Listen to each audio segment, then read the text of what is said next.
Alright, Shalom, this is the brother Atazamwamia from GMS South Carolina camp.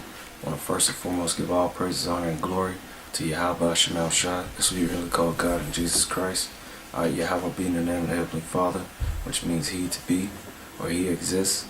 The Yah at the beginning meaning He. Hawa means to be or to exist. Ba Hashem means in the name. Ba meaning in. Ha, the, Sham, name. And Yahweh Shai, we really call Jesus Christ. Yahweh Shai meaning Yah at the beginning meaning He. And Yahweh Shai means deliver. He to deliver. Alright, so all praises, honor, and glory to Yahweh Shemal Shai. Alright, double honor still is a great millstone. He taught me this truth. And shalom to the Akim out there pushing the truth. Alright, and sincerity.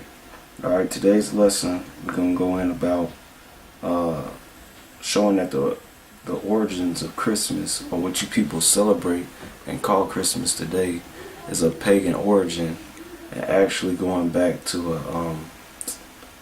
a Druid or Celtic worship of Yule, alright, which really got its origins going back to Babylon, alright, which the Babylonians, the ancient Babylonians were the Cushites, right, modern day Ethiopians, right, people that's Somalia, Kenya, and Ethiopia. Those are the biblical Cushites, alright, of the Bible. And this whole concept of Christmas go back to the Tower of Babel, alright, with Nimrod, Semiramis, and Tammuz, okay, which is where all these nations get their so-called worship of the Trinity or triad gods, alright, the Father, the woman, and the child God, or deities, alright, which is all pagan in origin. And we're gonna show that this Wicca, which is a modern, so-called modern day religion, which is basically just witchcraft, alright, and show that the associations with so-called Christmas today and that of Wicca show that this is a pagan origin of witchcraft, and that you people that's of Negro, Latino, Native American descent, which are the Israelites, you ain't supposed to be partaking in this. Otherwise the Lord will bring judgment on you. Okay? So I got this site called Wiccan and Pagan Holidays, alright, by Purely and Akessa. Alright, it says since Wiccan, Pagan, and Witchcraft year runs from October 31st through October 30, we will follow that time frame with our list. And we're going to focus on, which they got 8 major high holidays. The first of the year, or the beginning of the year, is Halloween, or October 31st, which is very satanic. But the day we're going to focus on, or their holiday, which they call Yule. Alright? Okay? Alright? Okay. So first, let's go to Wikipedia. Well, let's go to dictionary, online dictionary, etymology dictionary on the word Wicca, what it means. Okay, Wicca. It's a noun, an Old English masculine noun meaning male witch, wizard, soothsayer, sorcerer, magician. See witch. Use of the word in modern context traced to English folklorists General Gardner in 1884 to 1964, who is said to have joined circa 1939 in an occult group in Newport, Hampshire, England, for which he claimed an unbreakable tradition to medieval times. Gardner seems to have first used it in print in 1954 in his book Witchcraft Today. Alright, witches were the Wicca, or wise people with herbal knowledge and a working occult teaching, usually used for good, which occult means like secret, a secret wisdom, okay, not known to many. Alright. Okay. Alright. So basically, that's what it was. It says, in published and unpublished material, he apparently only ever used the word as a mass noun, referring to the adherents of the practice and not as the name of the practice itself. Some of his followers continue to use it in this sense. According to Gardner's book, The Meaning of Witchcraft, 1959, the word, as used in institutional ceremonies, played a key role in his experience. I realized that I had stumbled upon something interesting, but I was half interested before the word. Wicca, which they used, hit me like a thunderbolt, and I knew where I was, and that the old religion still exists.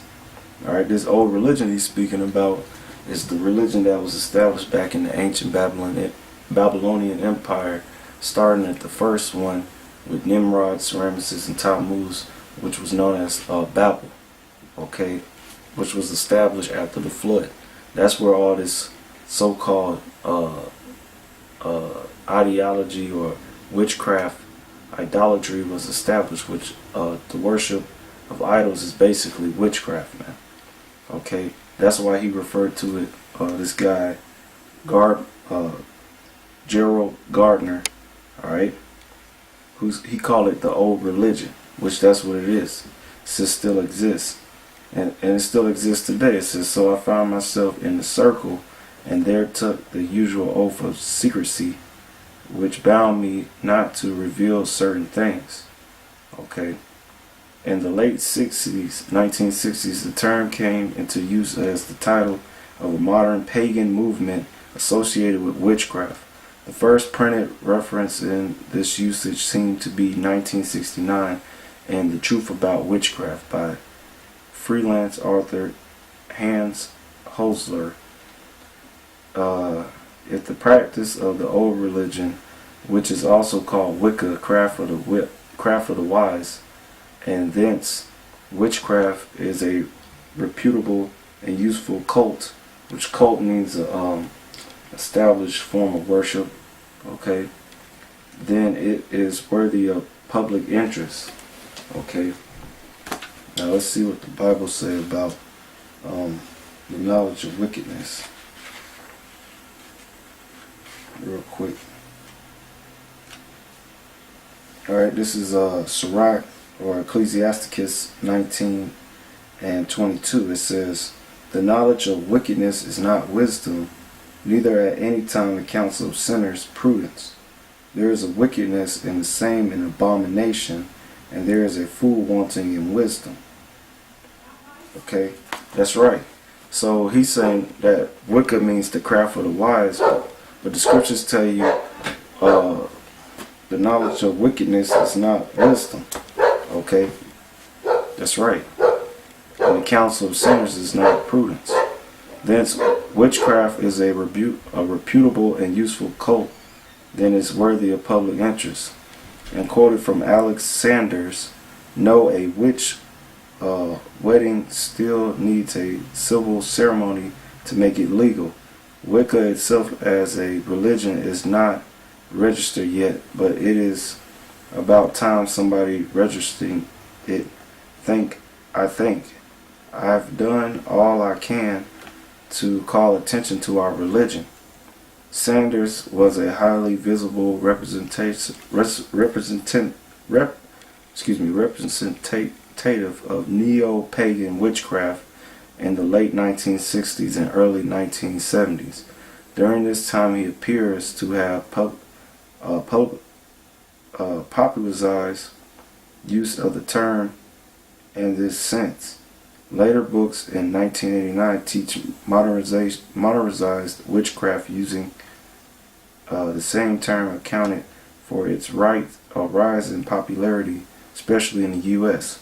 So witchcraft and the means of the worship under the pagan religion or the so-called old religion, alright, known as Wicca, is nothing but witchcraft, which is basically the male form or masculine noun of saying male witch, wizard, soothsayer, sorcerer, magician.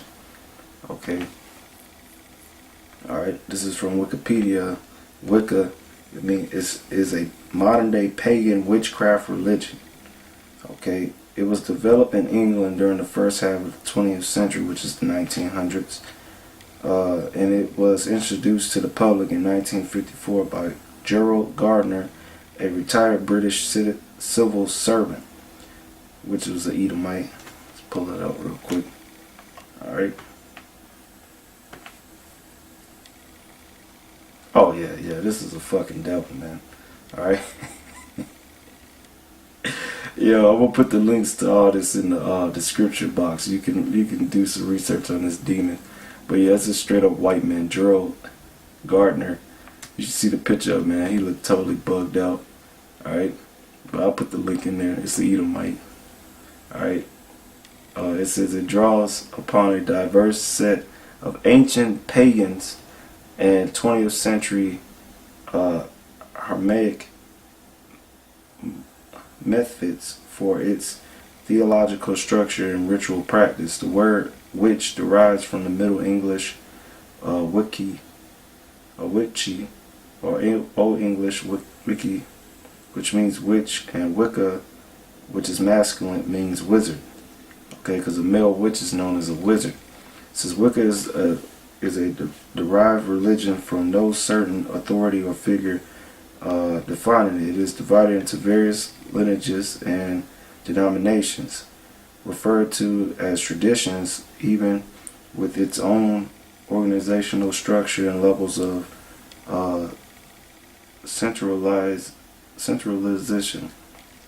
Due to its civilized nature, there are some disagreements over what actually constitute Wicca. Some traditions conventionally refer to the British traditional Wicca strictly follows the internal lineage of Gardner and considers the term Wicca to apply only to such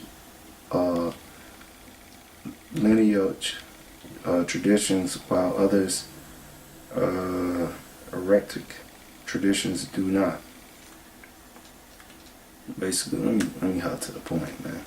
They got all forms of Wicca. It's madness. Alright. Okay. Where's that? Alright, belief. You're gonna see that it's associated with women gods. Yep. Here we go. God and goddesses. Yep. Okay. Alright, this is just a little background on what Wicca is before we get into the topic. Alright. Now I'm gonna get some scriptures on this. It said theology, or the study of gods. That's what theology means. Theo meaning God, ology means study of. Alright. Okay. It says Wicca views of theology are numerous and varies, and there is no universal agreement upon religious canon, but Wicca is traditionally a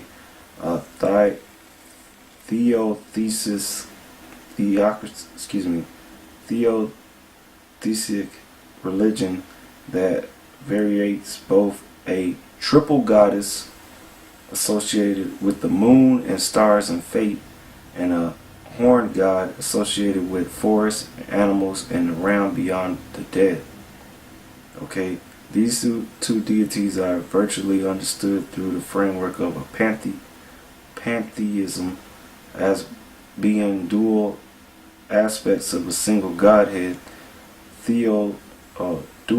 dualism as being two parallel opposites, hard polytheism being two distinctive deities in a large pantheon which includes other pagan gods, soft polytheism being compared of many lesser deities. Alright? And that nigga Polight, if you listen to him, that's what he's teaching. Witchcraft, man. Talking about a duality of what's it called?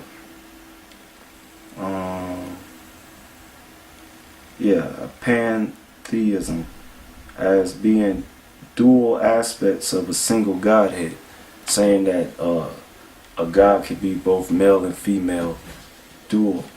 Okay, that's what he's teaching, which is all forms of witchcraft. Okay, all right.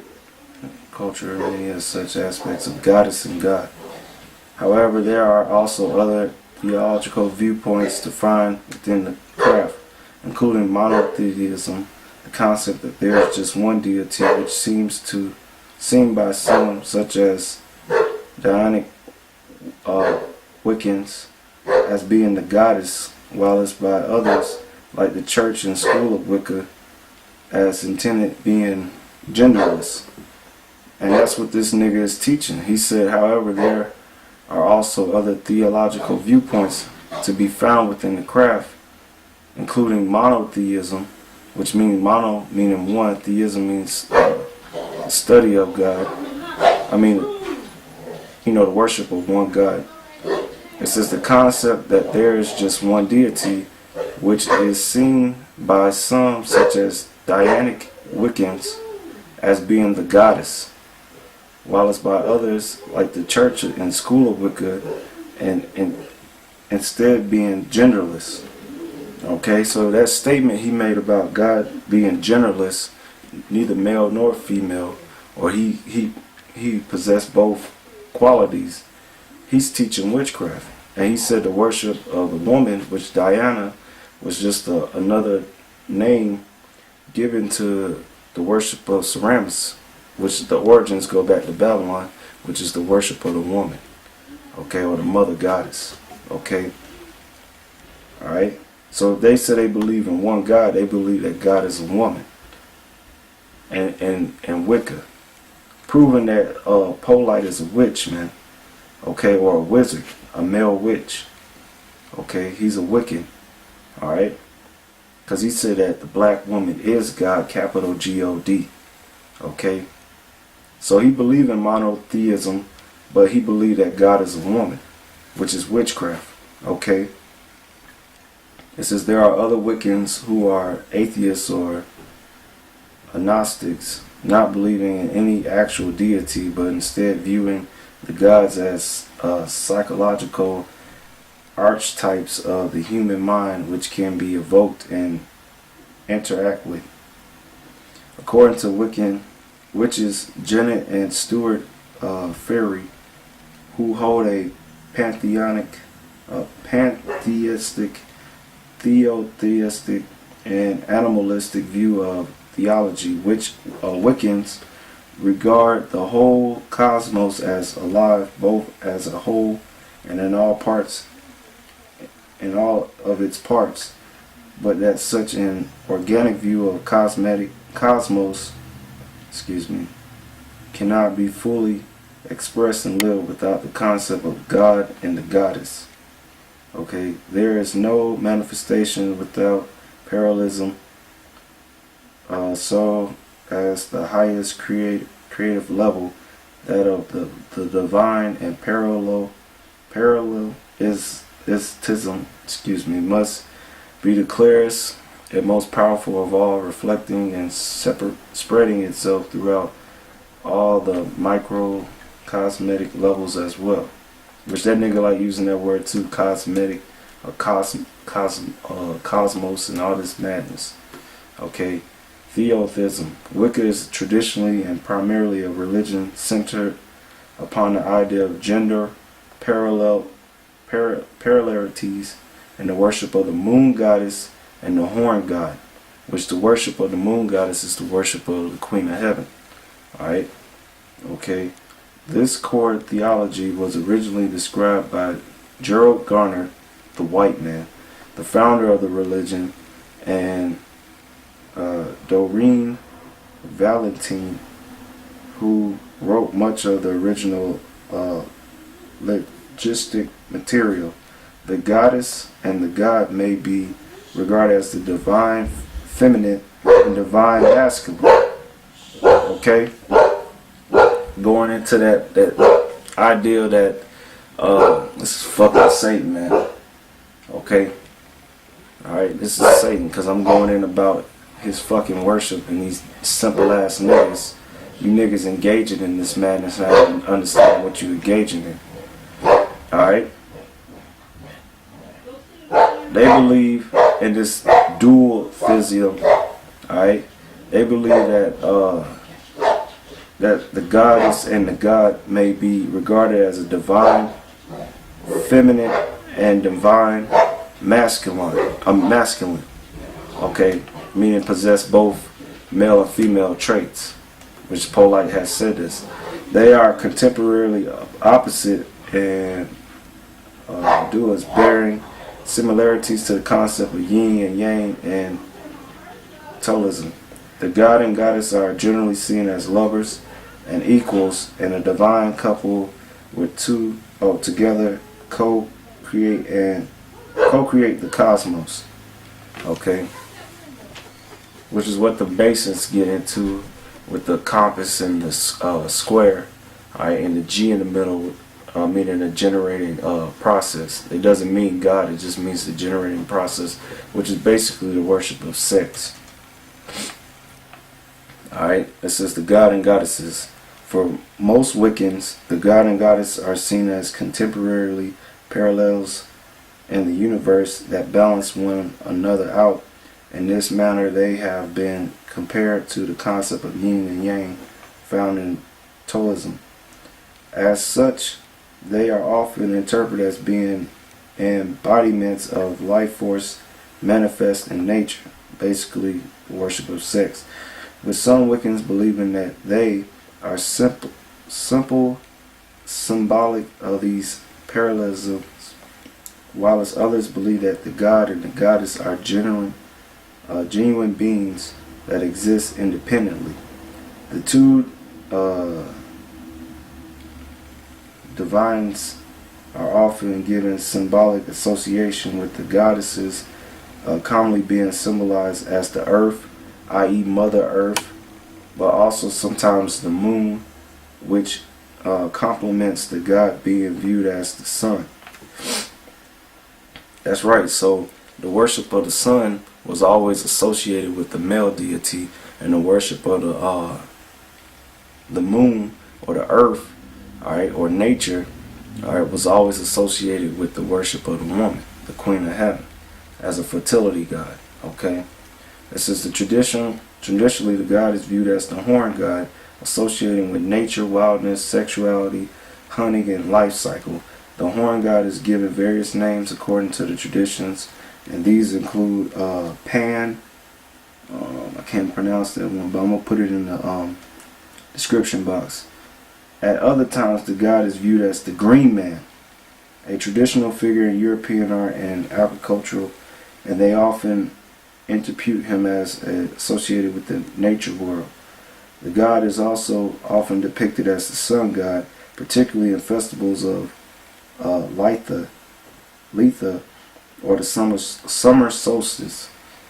Okay, another expression of the god is that of the Oak King or the Hollow King. Remember that, the Oak King and the Hollow King, because it's going to come up when we go into this pagan worship of Wicca under Yule, which is now associated with what you people ignorantly celebrate as Christmas, which is nothing but witchcraft, basically.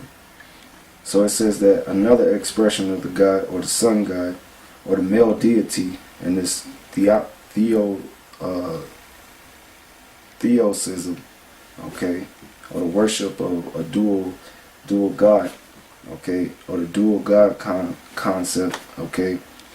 Alright, talking about the male as the worship of the sun, which that's what we're going to find out, that this whole Christmas thing is associated with the worship of the sun under the winter solstice. Another expression of the god is that of the Oak King or the Hollow King, okay, or the Holly King, one who rules over winter and spring, the other who rules over summer and autumn. He has also been seen in the roles of leader of the wild hunt and lord of death. The goddess is usually portrayed as the triple goddess, thereby being a triac deity compared comprising as a maiden goddess, a mother goddess, or corn goddess, each of whom has different associations, namely virginity, fertility, and wisdom. Okay, that's where you get this whole thing about the virgin birth. It's going back to the worship of the mother goddess, or the queen of heaven. She is also commonly depicted as the moon goddess, and is often given the name Diana, after the ancient Roman deity. Okay, so let's look up Diana. And you're going to find out that Diana, which is mentioned in the scriptures, is basically going back to the Queen of Heaven worship. Okay, alright. In Roman mythology, alright, study of myths, Diana, okay, which it says means heavenly or divine, was the goddess of the hunt, the moon, and birthing, being associated with wild animals and woodlands, and having the power to talk to and control animals. She is equivalent with the Greek goddess Artemis, though she had an independent origin in Italy. Diana was worshipped in ancient Roman religion and reverenced in the Roman neo-paganism and whatever it is. Diana Wiccans, a large feminist form of practice, is named for her. Diana was known as the virgin goddess of childbirth and women. She was one of the three maiden goddesses, Diana, Miria, and Vesta, if I'm saying that right, who sworn never to marry. Okay, oak groves were especially sacred to her. According to mythology, Diana was born with her twin brother Apollo on the island of Thelos, daughter of Jupiter and Lactuna.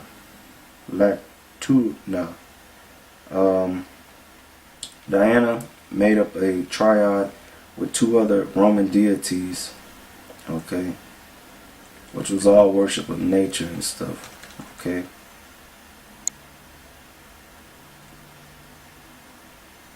Alright, it all goes back to the worship of the woman, man.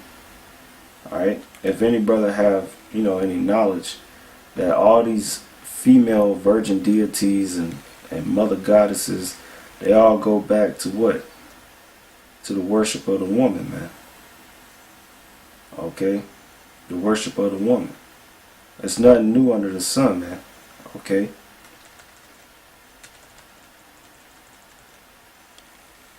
Let me see if I can find it where it traces back to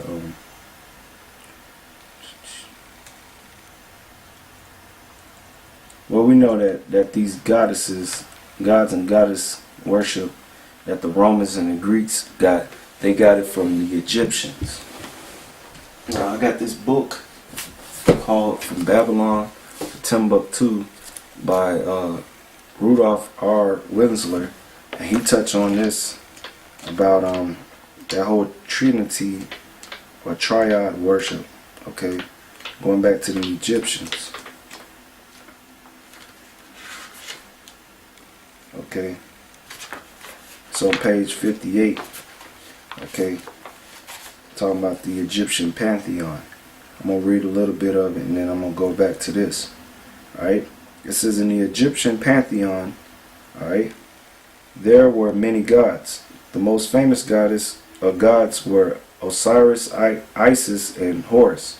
Now remember Isis, because Isis is the female version of what the Greeks worship as Artemis and as the Romans worship as Diana. Okay, under the Egyptians she was known as Isis. Okay, these gods form a triad, which means three. The principal gods were worshipped in a triad. The number 3 apparently had a mystical importance to the Egyptians. Horus was the son of the sun god Osiris and the moon goddess Isis. Okay, the triad was very common in the ancient world, and it had came down to our days. Okay, proving what that Gerald Gardner